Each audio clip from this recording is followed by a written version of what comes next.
The United States has long been considered the dominant superpower in the world, with its financial, economic, and military power far exceeding that of any other nation. However, with the new decade comes the question of whether the balance of power is shifting.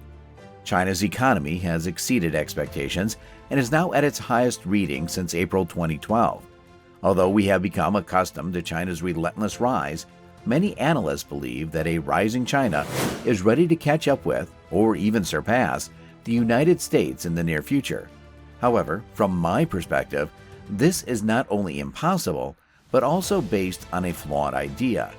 In this video, I will explore why China will never surpass the US, the reasons behind it, and my reasonings to support this claim.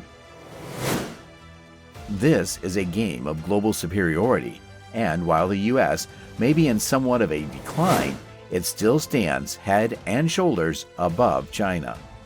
China is often viewed as the only country with the potential to become a true global peer to the United States, mainly due to its economic growth. This growth is projected to surpass that of the USA. To its credit, the level of growth that China has experienced in the last half-century is remarkable. However, China's GDP is often used as the primary point of reference to illustrate its rise to power, and this is largely misleading. While China's GDP growth rate averaged 9% from 1989 to 2022, the GDP growth rate in the United States averaged 3.13% from 1948 until 2022. While China's GDP is worth just under $18 trillion, representing 7.94% of the entire world economy, it still falls short of the $25.46 trillion US GDP value. Despite this, many believe that China is on pace to surpass the US, but I disagree. GDP is not the only factor to consider, and it is largely misleading when used in this context. It was originally designed to measure mid-20th century manufacturing economies, a time when manufacturing and industrial booms determined how developed a nation was and how much growth the nation was experiencing. In today's knowledge-based and globalized economy, using GDP to measure a country's true wealth is largely inaccurate.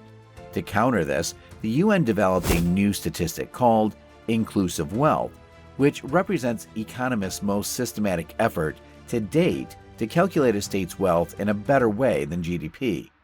This new method shows that China's power is inflated when we talk about GDP. Furthermore, China's economy is still largely reliant on exports, and it is not as diverse as that of the United States. The US has a diverse economy, including industries such as healthcare, technology, and entertainment, which generate significant revenue. China's economy, on the other hand, is heavily reliant on exports of goods such as electronics and textiles. This means that if there is a decline in global demand for these goods, China's economy will suffer, while the U.S. economy will remain relatively unaffected. Another significant factor is military power. While China's military has been growing in recent years, the U.S. military is still the most advanced and powerful in the world. The U.S. spends more on its military than any other country, and it has military bases in more than 70 countries around the world. China, on the other hand, has only one overseas military base. This shows that